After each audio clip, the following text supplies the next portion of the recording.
Hi there, this is Steve from Stonshow. We're out here today at Mercedes and we're doing a fitment on the 2025 G-Wagon. This is the AMG version, AMG 63.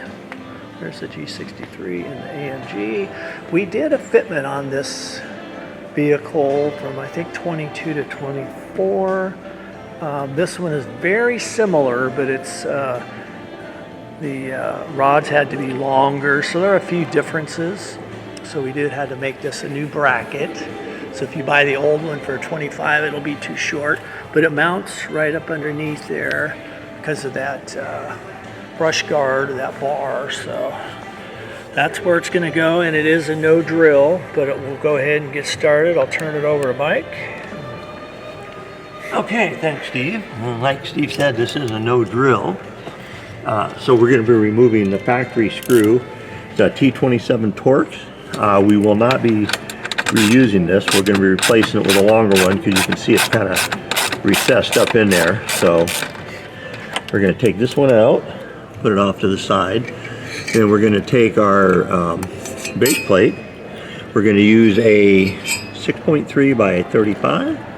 It's going to go through the base plate. And spacer, which is a 7/16, will go on top, and that's just basically filling that void there. Now this is a combination of a fastener and 3M tape.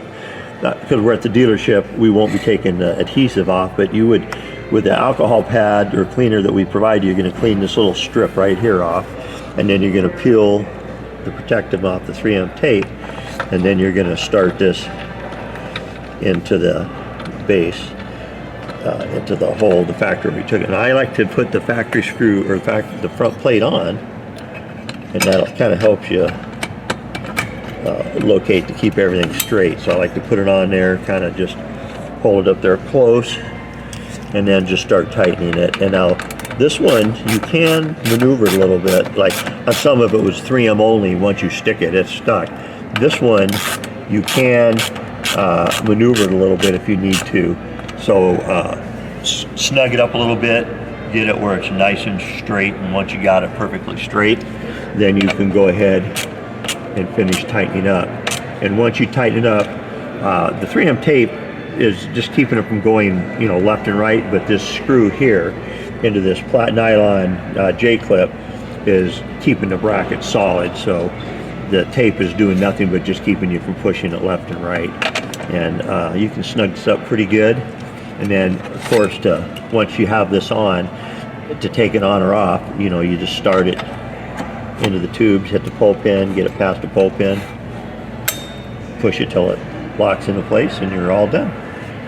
Very simple installation. Yep, just remember to periodically lubricate your pull pin, and if you should take this vehicle through an automated car wash, you'd want to make sure you remove the front plate there with your license on it, because that will get damaged.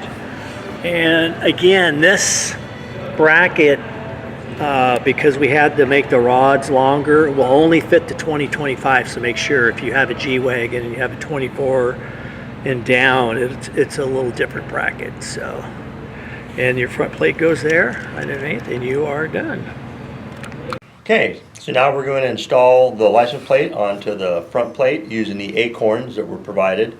Now when using the acorn nuts, you want to make sure that the screw goes through the base, through the front plate, and then on the license plate.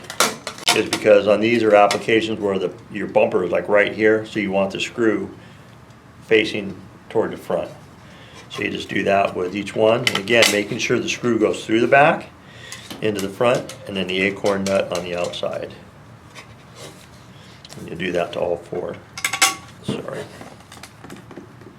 Okay, then take your Phillips screwdriver and your ratchet, make sure it's on tighten, snug them up.